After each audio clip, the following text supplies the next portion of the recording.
합니다. 유대인들 랍비들에게 전해지는 토라를 쓰는 그 자세, 토라를 쓰는 법이 묵계적으로 전해지는 내용이 있다고 합니다. 몇 가지가 되는데, 첫째는 어린 송아지 가죽에다 써야 한다.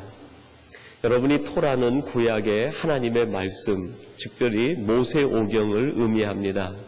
하나님의 율례와 율법, 계명이 담겨있는 그 토라를 기록할 때 재료를 무엇으로 해야 되느냐? 어린 송아지를 사용해서 그 가죽에다 기록을 해야 된다. 그 의미는 하나님의 말씀은 온유와 부드러움으로 받아야 된다 하는 뜻이 담겨있는 것 아니겠습니까? 두 번째로는 하나님이라는 글자가 나오면 목욕을 하고 새 붓을 사용해야 된다. 토라의 말씀을 쭉 기록해 나가다가 하나님, 여호와, 야훼 이런 하나님에 대한 호칭이 나오면 그 하나님의 이름을 그대로 기록하지 못하고 목욕을 하고 쓰던 붓을 버리고 새 붓을 가지고 다시 말씀을 기록해 나갔다고 합니다. 여러분, 거기에 포함된 것은 순결함, 거룩함 그런 것이 뜻으로 담겨 있는 것 아니겠습니까? 세 번째로는 만일 쓰다가 틀리게 되면 성경 말씀 가운데 글자가 틀리게 되면 그 글자를 도려내고 가죽을 다시 붙였다고 합니다. 그런데 하나님이라는 글자가 틀리면 그 송아지 가죽 전체를 버리고 다른 가죽에다가 처음부터 다시 써 내려가기 시작했다고 합니다. 여러분, 하나님의 말씀을 이렇게 귀하게 여기라고 하는 뜻이 담겨 있는 것 아니겠습니까? 네 번째는 쓰는 도구가 철이 들어간 펜으로는 절대로 기록하지 않았다고 합니다. 왜냐하면 이 철은 사람을 죽이는 무기를 만드는 재료가 되기 때문에 하나님의 말씀 토라를 기록할 때 철이 들어간 그런 필기 도구로는 사용하지 않았다고 합니다. 그래서 새의 깃털이나 아니면 대나무를 깎아서 뾰족하게 만들어서 그것을 물감을 찍어서 하나님의 말씀을 기록해 나갔다고 합니다. 하나님의 말씀을 되새기고 살아가는 저희들 마음속에 철과 같은 무기가 될 수 있는 것이 우리 마음에 있어서는 안 된다. 그런 뜻 아니겠습니까?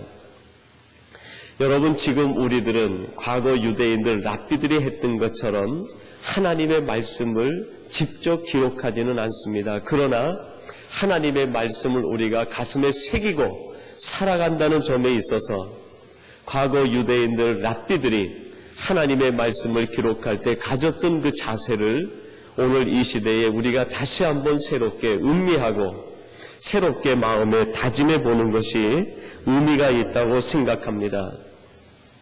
중점으로 얘기하면은 이 토라를 기록할 때 하나님의 말씀을 중요시했습니다.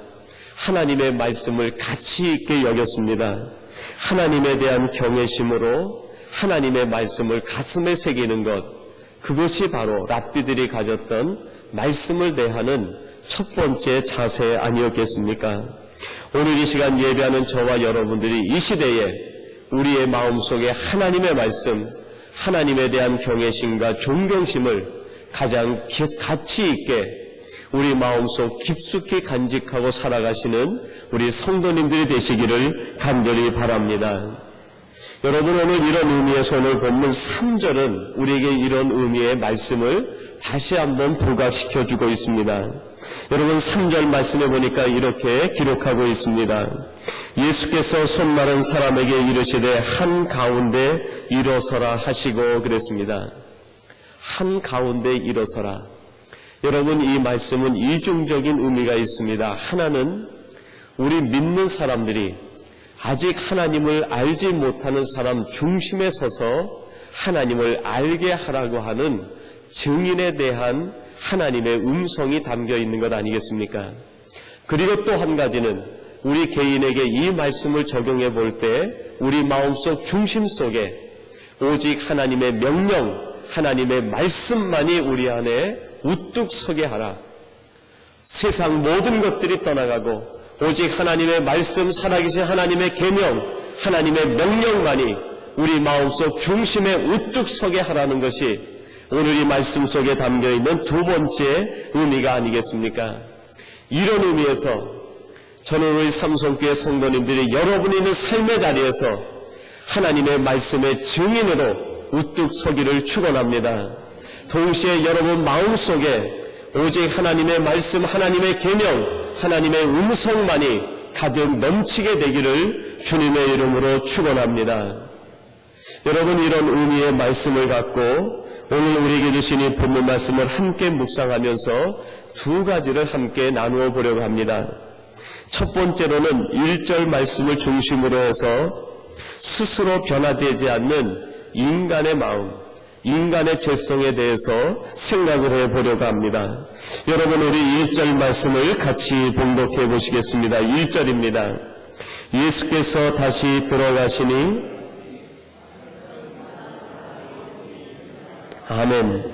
예수께서 다시 들어가시니 한편 손마른 사람이 거기 있는지라 그랬습니다. 여러분, 오늘 본문이 마가복음 3장은 1절을 시작하면서 그 장의 첫 구절을 그렇게 시작했습니다. 예수님께서 다시 들어가셨다. 예수님께서 다시 들어가셨다. 다시 들어가셨다는 그 뜻이 무엇입니까? 한 번 들어가셨었는데 다시 주님이 찾아오셨다, 그런 의미가 담겨 있는 것이죠. 그러니까 이 말씀은 예수님이 다시 들어가셨다는 말씀으로 시작이 되지만 이미 이 말씀이 가지고 있는 본문적인 의미는 그 이전부터 시작됐다는 것을 의미하고 있습니다. 예수님이 다시 들어가셨다. 그러면 예수님이 다시 들어간 그 장소에 첫 번째 들어갔던 때가 있다는 것을 얘기하고 있는 것 아니겠습니까? 그거를 알려면 여러분, 우리들이 마가복음 1장 21절로 올라가야 됩니다. 제가 여러분에게 말씀을 봉독해 드리겠습니다. 저희가 가버나움에 들어가시니라. 예수께서 곧 안식일에 회당에 들어가 가르치심에 그랬습니다. 마가복음 1장에선 예수님이 이제 공생의 사역을 시작하기 위해서 세례 요한에게 가서 세례를 받는 사건을 묘사를 간단히 합니다. 그리고 거기에서도 중요하게 부각시키는 것은 세례 요한이 잡혀서 죽었다는 얘기를 듣게 돼요. 그리고 세례 요한이 잡혀서 고난을 겪는다는 그 이야기를 전해 듣고 예수님이 예루살렘 지경을 떠나서 어디로 내려가십니까? 갈릴리 가버나움에 가시게 되었다는 것을 얘기합니다. 그리고 1장 21절에서 예수님이 가버나움에 가셔서 그들의 회당 속에 들어가셨다, 그걸 얘기해요. 그 속에 들어가서 예수님이 하신 일이 무엇입니까? 첫째는 하나님의 말씀을 가르쳤어요. 그리고 두 번째는 거기에 보니까요, 더러운 귀신 들린 자가 있어서 그 귀신을 쫓아냈습니다. 그리고 사람들이, 그 회당에 있던 사람들이 반응을 하는데 그것이 1장 27절 28절 말씀에 반응을 기록합니다. 여러분, 우리 한번 찾아서 같이 한번 읽어볼까요? 마가복음 1장 27절 28절 말씀입니다. 예수님께서 가버나움 회당에 들어가서 그들을 가르치시고 더러운 귀신을 쫓아냈을 때 거기에 있었던 회당에 있던 사람들이 어떤 반응을 보였는가 함께 봉독합니다. 다 놀라 서로 물어 가로되 이는 어찌미뇨 권세 있는 새 교훈이로다. 더러운 귀신들을 명한즉 순종하는도다 하더라. 예수의 소문이 온 갈릴리 사방에 퍼지더라. 아멘. 여러분이 1장은 예수님이 첫 번째 가버나움 회당에 들어갔을 때 그 회당에 있었던 사건을 묘사하는데요. 예수님이 그 회당에 들어가서 말씀을 선포하고 더러운 귀신을 쫓아내자 거기에 있던 사람들이 전부 깜짝 놀랍니다. 그리고 고백하기를 뭐라고 고백합니까? 이 일이 도대체 어찌미뇨 새로운 권세가 있는 교훈이로다. 한 번도 들어보지 못한 하나님의 말씀이다, 그런 뜻이죠.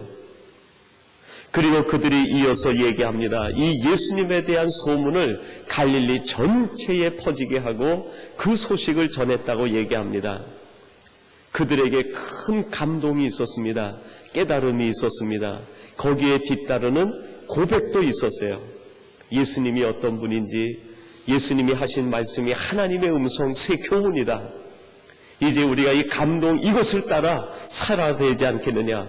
그리고 이 소문을 자신들만 갖고 있기가 아까워서 갈릴리 온 사방에다 예수님의 능력 있는 이 말씀과 권세 있는 사건을 소문을 낸 거예요. 그러고 나서 여러분 짧은 시간이 지납니다. 성경으로는 불과 2장 넘어가요. 그리고 3장 1절에 예수님이 그 가버나움 회당을 다시 찾았는데 예수님이 보신 것이 무엇입니까? 손 마른 자 하나가 거기 있는 것을 보게 되었다는 것입니다. 여러분, 예수님께서 왜 이 가버나움 회당을 다시 찾았겠어요? 큰 감동을 받은 사람들, 하나님 앞에 큰 교훈을 받고 결단하고 고백을 했던 사람들이 어떻게 살고 있는가? 여러분, 그것을 주님이 보고 싶으셨던 것은 아니겠습니까? 여러분, 이것이 가버나움 회당으로 얘기를 하니까 우리하고는 좀 거리가 먼 것처럼 느껴져요. 근데 성경은 언제나 우리 개인을 조명하고 비유로 말씀하고 있습니다. 예수님이 첫 번째 찾아가셨던 그 가버나움 회당은 가버나움에 있는 회당이라기보다는 오늘 예배하는 저와 여러분의 마음이라고도 할 수 있습니다. 주님이 처음 우리 마음을 찾아오셨습니다. 여러분, 그때 주님을 처음 만났던 경험들 기억하고 계시죠? 여러분이 가장 힘들 때, 여러분이 가장 약해 있을 때, 지쳐 있을 때 우리 주님이 찾아오셔서 우리의 마음을 만져주십니다. 치료해 주십니다. 그때 얼마나 기뻤고 감격했습니까? 예수님을 만났을 때 그 첫 경험, 그 첫사랑, 예수님을 만났을 때 그 처음 고백, 예수님을 만났을 때의 그 감격, 그 기쁨, 여러분, 그것이 지금까지 유지되고 있습니까? 가버나움 회당을 다시 찾듯이 우리 주님이 지금 우리 마음을 찾아오시면 우리 마음 속에는 주님 앞에 보여드릴 것이 무엇이 있느냐 하는 것이죠. 혹시 내 속에 손 마른 자 하나만 남아있고 주님을 만났을 때 그 기쁨, 열정, 감격, 그것은 다 사라지고 없는 것은 아닙니까? 여러분, 그 정도만 돼도 괜찮습니다. 그 정도만 돼도 괜찮아요. 손 마른 자 하나만 있어도 괜찮은데 오늘 주님이 보시고요, 얼마나 마음에 안타까워 하시는 광경이 있는지 모릅니다. 여러분, 거기에 보니까요, 우리 주님께서 5절에 그런 말씀을 합니다. 저희 마음의 완악함을 근심하사 노하심으로 저희를 둘러보시고 그랬습니다. 다시 찾아와서 가버나움 회당에 들어왔는데 주님 눈에 띈 것이 무엇입니까? 손 마른 자 하나가 거기 있고 거기에 모여있는 사람들의 마음이 완악해져 있다는 거예요. 완악해져 있다. 강팍해져 있다. 주님이 볼 때 마음이 탁탁하게 굳어져 있는 거예요. 우리 마음에 주님이 다시 찾아오셔서 우리를 보실 때 손 마른 정도로만 있어도 그래도 괜찮을 것 같아요. 그런데 어느새 우리의 마음이 완악해져 있고 강팍해져 있고 딱딱하게 굳어져 있고 경직돼 있다고 하면 주님이 본문에서 뭐라 그럽니까? 근심하사 노하심으로 그랬어요. 우리 주님이 근심하시는 거예요. 왜 내 마음이 이렇게 됐느냐? 그때 그 열정이 어디 갔느냐? 그때 그 감격이 어디 갔느냐? 그렇게 나만 바라보고 살겠다고 고백하던 그 첫사랑, 그 뜨거운 열정이 어디 가고 내 마음속에 자리 잡고 있는 것이 이 완악함이 자리 잡고 있느냐? 이 강팍함이 자리 잡고 있느냐? 세상을 향한 욕망과 욕심만이 내 마음에 자리를 잡고 있느냐? 주님이 근심하시고 우리 주님이 노하신다고 말씀합니다. 여러분, 여기에서 우리는 이런 첫 번째 메시지를 읽을 수 있습니다. 우리 인간은요, 우리 인간 스스로 완벽해질 수 없다는 것입니다. 우리 인간 스스로 자기 자신을 변화시키지 못한다는 것입니다. 여러분, 내 힘으로 나를 변화시킬 수 있습니까? 내 의지로 나를 새롭게 할 수 있습니까? 내 감정으로 나를 뜨거운 사람으로 만들어갈 수 있습니까? 헌신적인 성도로 만들 수 있습니까? 감격이 충만한 하나님의 자녀로 내 자신을 변화시켜 나갈 수 있느냐 하는 것이에요. 성경은 말합니다. 결코 그렇게 할 수 없다. 가버나움 회당의 이야기를 보면서 결국 우리는요, 우리 인간의 스스로 힘 가지고는 하나님이 보시기에 아름다운 존재로는 나갈 수 없다는 것입니다. 그래서 칼빈은 이런 이야기를 했습니다. 우리 인간은 스스로의 힘으로는 선한 일을 조금도 할 수 없다. 왜냐하면 우리 인간은 전적 부패했기 때문이다. 하나님 앞에서 전적인 타락한 원죄를 갖고 있기 때문에 우리 인간 스스로는 선한 일을 할 수도 없고 자기 자신을 변화시킬 수 없다는 것이 종교개혁자 칼빈의 결론이었습니다. 그러면 여러분, 우리에게 무엇이 필요합니까? 현대인들의 정신적인 문제를 치료하고 상담하던 정신의학자 폴 투르니에라고 하는 선생님이 계십니다. 그분이 처음에는 하나님을 그렇게 믿지 않던, 신뢰하지 않던 정신의학자였어요. 현대의학자였던 이분이 정신병을 가지고 와서 상담하는 분과 대화를 하면서 이분 자신이 크리스찬으로 변해요. 그리고 이분이 인간 치유라는 책에서 자기 임상 경험을 통하여 이런 놀라운 고백을 하고 있습니다. 복음은 도덕적 노력을 요구하는 것이 아니라 믿음을 요구한다. 복음은 도덕적 노력을 요구하는 것이 아니라 믿음을 요구한다. 여러분, 때때로 우리 믿음의 사람들이 신앙을 도덕적 노력으로 대신하려고 할 때가 있습니다. 우리의 믿음 생활을 도덕적 노력으로 이해하고 그 정도 수준에서 상쇄하려고 해요. 내가 이 정도 도덕적 노력을 하고 내가 이 정도로 도덕적으로 살고 윤리적으로 살면 이 정도만 되면 내가 하나님의 사람으로 완벽하겠지. 그러나 하나님은 우리에게 요구하시는 것이 도덕적 노력이 아니라 믿음을 요구하신다고 말씀합니다. 왜 그렇습니까? 우리가 하는 도덕적 노력 그 자체도 이미 부패했기 때문입니다. 칼빈이 선언한 것처럼 우리 인간은 원죄 가운데 전적 타락한 존재이기 때문에 우리 인간이 하는 모든 완벽한 도덕적 노력이라 할지라도 그 속에 죄의 흔적이 담겨 있다는 거예요. 그러므로 우리 인간 스스로는 완전해질 수 없습니다. 자기를 구원할 수 없습니다. 우리 인간은 결국 자기 안에 도덕적인 죄를 쌓을 뿐이고 하나님이 보시기에 좋지 못한 것들을 쌓을 수밖에 없는 것이 우리 인간이라고 이야기합니다. 믿음을 요구하시는 주님, 그래서 다시 가버나움 회당을 찾아오신 주님께서 손마른 자에게 요구하는 것이 있어요. 무엇을 요구하십니까? 5절 하반절에서 이렇게 말씀합니다. 그 사람에게 이르시되 내 손을 내밀라 하시니 그가 내밀매 그 손이 회복되었더라.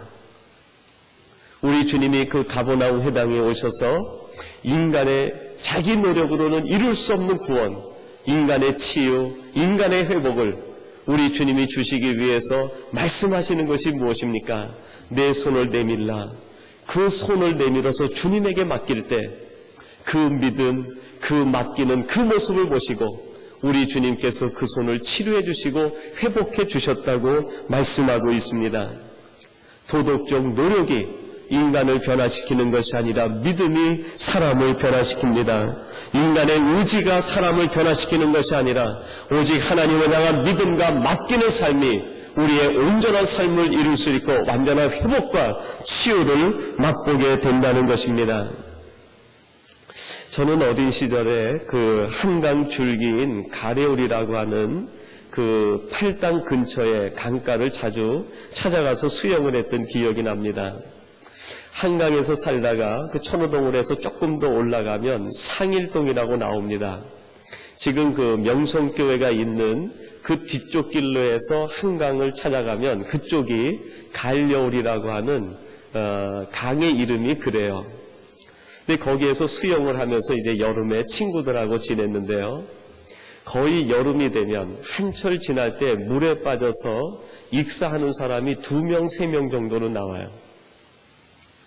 그래서 늘 그 여름에 돼서 이제 거기에 그 수영복도 대여해주고 튜브도 대여해주는 그런 데가 있으면 의무적으로 구조원을 한 가게에다 한 명씩 두도록 그렇게 이제 얘기를 했어요.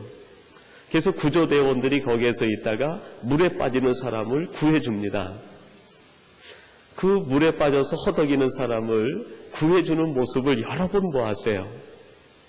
근데 그 구조대원들마다 공통점이 있는데 물에 빠진 사람이 물에 빠져서 막 허부적허부적 되잖아요. 그러면 우리들은 그것을 보고 있다 급해가지고 막 얘기를 합니다.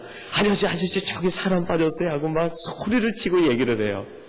근데 구조대원은요, 사람 빠졌다는 얘기를 듣고 사람이 빠져서 살려달라고 발버둥 치는데 구경만 하고 있어요. 팔짱 끼고. 그 사람이 물속으로 2번, 3번 들어갔다 물 먹고 들어왔다 나갔다 하면요, 그 다음에 여유 있게 그 구명조끼 하나 입고 들어가서 건져 나오는 거예요. 그게 신기하더라고요.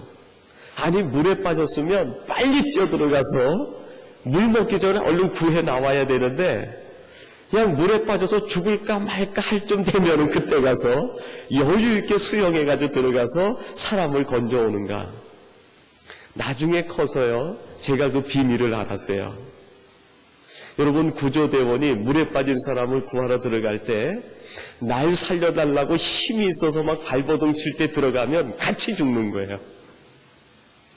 근데 물에 빠진 사람이요, 의식을 잃어가면서 자기 힘이 완전히 빠져버렸을 때, 자기는 힘을 다 놓쳐버렸을 때, 그때 가서 구조대원이 뒤로 가서 목을 탁 낚아채고 한 손으로 수영을 해서 나올 때 같이 살 수가 있는 거예요. 여러분, 하나님 앞에서 우리들이 이것도 하겠습니다, 저것도 하겠습니다 하고 발버둥 치면요, 그건 하나님의 일도 안 되고 우리 일도 안 되는 거예요. 우리가 완전히 나를 죽이고 나를 포기하고 나는 아무것도 할 수 없습니다. 우리 주님이 손 내밀라 할 때, 겸손히 손을 내밀 때, 그때 주님이 우리의 손을 붙들어 주셔서 우리도 살려주시고 우리를 사용해서 큰 일을 하시는 것 아닙니까?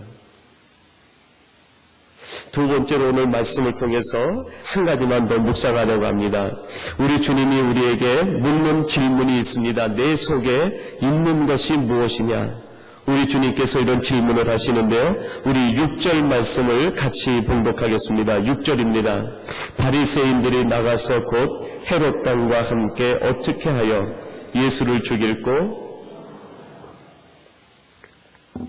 이 6절 말씀은 예수님께서 바리새인들을 보시고 그 마음을 꿰뚫어 보시고서 하시는 말씀의 내용이 기록되어 있는 거죠. 바리새인들이 나가서 곧 헤롯 왕과 함께 어떻게 하여 예수를 죽일고 의논하니라. 바리새인들이 헤롯 왕과 함께 있었다 그렇게 얘기합니다. 여러분, 바리새인들이 어떤 사람들입니까? 하나님의 말씀을 연구하는 사람들입니다. 그 바리새인들 중에 랍비가 세워지고 그들이 하나님의 말씀을 전하고 가르치는 사람들이에요. 성경이 바리새인들에 대해서 얘기한다고 하면 그들이 하나님의 말씀과 함께, 그들이 하나님의 은혜와 함께, 그들이 예수님과 함께, 그들이 하나님과 함께 이렇게 돼야 되는 건 아닙니까? 그런데 성경에는요, 그들이 헤롯 왕과 함께라고 얘기합니다. 예수님이 오실 당시에 헤롯 왕은 세상 부귀 영화를 추구하다가 헤롯과 결탁한 사람들이 헤롯 왕이었어요. 헤롯은 누구와 결탁합니까? 자기의 영화를 위해서 로마 사람들과 정치적으로 결탁합니다. 자기의 이익을 위해서라고 하면 세상과 손을 잡습니다. 자기의 부귀 영화를 위해서라고 하면 그가 누구든지 손을 잡을 수 있는 사람들이 헤롯 왕들이었어요.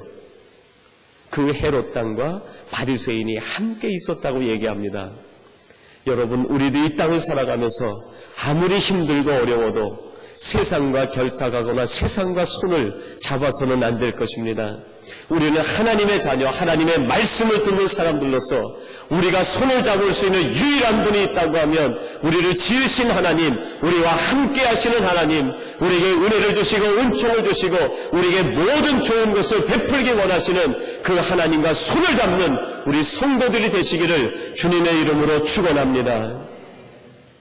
여러분, 세상과 결탁에서 손을 잡고 나니까 이 바리새인들 마음에 생긴 게 무엇입니까? 죽일까 하는 생각이 생기는 거예요. 상대방을 죽여서라도 내가 가질 것은 갖겠다는 거예요. 여러분, 얼마나 무서운 마음입니까? 이것이 바리새인들 마음에 가득 차게 되었습니다. 성경은 이러한 바리새인의 마음을 한마디로 계속 반복해서 얘기하는 것이 있습니다. 2장 7절에 보니까 이렇게 말씀합니다. 이 사람이 어찌 이렇게 말하는가 참남하도다. 2장 16절입니다. 어찌하여 세리와 죄인들과 함께 먹는가. 2장 18절입니다. 어찌하여 당신의 제자들은 금식하지 아니하나이까. 2장 24절입니다. 어찌하여 안식일에 하지 못할 일을 하나이까. 그리고 오늘 본문 6절은 이렇게 말합니다. 어떻게 하여 예수를 죽이고 의논하니라. 여러분, 바리새인들 마음속에 가득 차 있는 것 중에 우리 주님이 꼬집어 보신 것이 무엇입니까? 그들 마음에는 어찌하여가 가득 찬 거예요. 어찌하여. 하나님 어찌하여.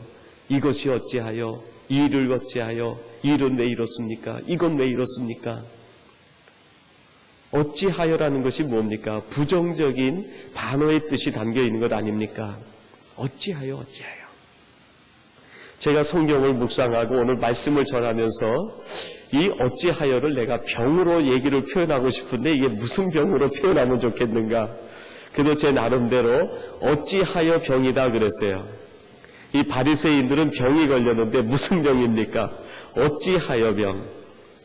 그런데 여러분, 우리 믿음의 사람들은 어찌하여 병이 아니라 우리에겐 무엇이 있습니까? 그럼에도 불구하고. 여러분, 우리는 어찌하여 병이 아니라 그것을 치료할 수 있는 그럼에도 불구하고의 사람이 되어야 될 것입니다. 이러한 분이 되시기를 주님의 이름으로 축원합니다. 도대체 마가복음 1장부터 3장까지는 왜 바리새인들의 마음속에 어찌하여라는 것을 5번이나 반복해서 기록하게 하셨을까? 여러분, 거기에 담긴 감정적인 메시지가 숨어 있어요. 그것이 오늘 우리에게 주시는 두 번째 메시지라고 할 수 있어요. 그게 뭡니까? 주님을 보시고 하나님을 보시고 어찌하여 그럼에도 불구하고 우리 주님이 어떻게 합니까? 그들을 다시 사랑하고 그들을 다시 끌어안고 그들을 다시 치료하고 그들을 회복해 줍니다. 바리새인들이 어찌하여 그러면 주님은 뭐라고 말씀합니까? 그럼에도 불구하고 내가 너를 사랑한다. 바리새인들이 또 얘기하는 거예요. 어찌하여 이렇게 합니까? 주님이 또 말씀합니다. 그럼에도 불구하고 내가 너를 도와주겠다. 여러분, 바리새인들이 끝이 없어요. 또 얘기합니다. 도대체 어찌하여 일을 하시려고 어찌하여 또 이러십니까? 그러면 주님이 또 뭐라고 말씀합니까? 그럼에도 불구하고 내가 너를 좋아한다. 내가 너를 사랑한다. 바리새인의 마음하고요, 예수님의 마음이 대비가 되고 있는 것 아닙니까? 여러분, 우리 마음속에 어찌하여 병이 들어오려고 하면 그거를 물리치는 예방주사를 맞고 치료를 해야 돼요. 무엇으로 치료를 하면 되겠습니까? 그럼에도 불구하고 하나님의 은혜로 하나님께 우리의 손을 내밀어서 주님이 우리의 손을 붙들어 우리에게 능력과 힘을 주시면 우리는 이 어찌하여 병을 이길 수 있을 것입니다. 여러분, 그 한 보험회사 직원이 1대 29대 300대의 법칙이라는 것을 만들어냈어요. 이분이 하인 리라는 분인데요. 1930년대에 보험회사 직원이었습니다. 이분이 산재보험에서 사고가 일어나면 그것을 정리하고 해결해 주는 직원이었어요. 근데 오랫동안 보험사고 내용들을 정리하고 처리하다 보니까 그 중에서 이상한 통계학적으로 법칙이 하나 만들어지는 거예요. 그 법칙이 1대 29대 300대의 법칙이라는 거예요.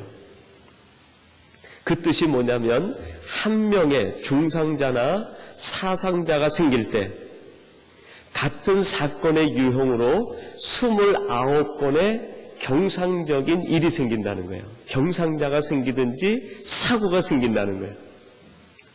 그리고 한 명의 사상자나 중상자가 생기기 전에 300건의 아주 경미한 일이나 사건의 징조가 보인다는 거예요. 경고가 있다는 거죠.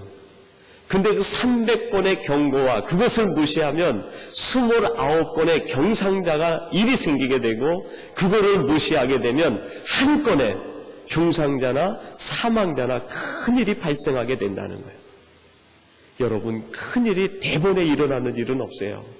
그것이 일어나기 전에 300건이나 되는 작은 징조들이 보인다는 거예요. 한국의 삼풍 백화점이 무너질 때요, 그 보고서에 보니까 이미 그 총무와 관리하는 분에게 수없이 많은 징조들이 보고가 되었다고 합니다. 벽에 금이 갔다, 일하는 직원이 어디에서 부서지는 소리가 나는 것 같다, 수없이 많은 보고가 있었는데요, 그 보고를 무시하고 그것을 사건의 중요한 의미로 받아들이지 않을 때 결국 그 큰 백화점이 무너지고 엄청난 피해가 일어난 것 아닙니까? 여러분, 하나님께서는 오늘도 우리에게 끊임없는 경고음을 들려주십니다. 우리 주님께서 우리에게 작은 징조들을 보여줍니다. 여러분, 그 작은 징조, 그 작은 주님의 경고음을 무시하지 마시고 거기에 예민해지는 성도들이 되시기 바랍니다.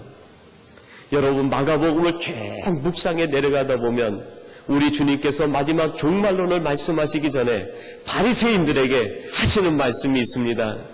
여러분, 바리새인들에게 무슨 말씀을 합니까? 이 독사의 자식들아라고 얘기합니다. 주님이 바리새인들을 만나서 첫 번째 그 말을 하신 것이 아니에요. 바리새인들이 주님이 너무 미워가지고 만났을 때 첫 번째 그들을 향해서 너희들은 오히려 태어나지 않는 것이 좋았을 것이다, 그렇게 말씀하신 것이 아닙니다. 입에 담지 못할 하나님의 저주의 말씀이 그들에게 선포된 것이 아니에요. 그 전에 무수히 많은 우리 주님의 사랑의 말씀의 권면이 그들에게 있었습니다. 그럼에도 불구하고 그들이 그 주님의 음성을 무시하다가 어떻게 됩니까? 너희들은 태어나지 않았으면 좋을 뻔했다. 너희들은 독사의 자식이다. 너희들은 휘칠한 무덤 같다. 여러분, 하나님으로부터 이 무서운 저주의 말이 그 순간 한 번의 사건으로 임하는 것이 아닙니다.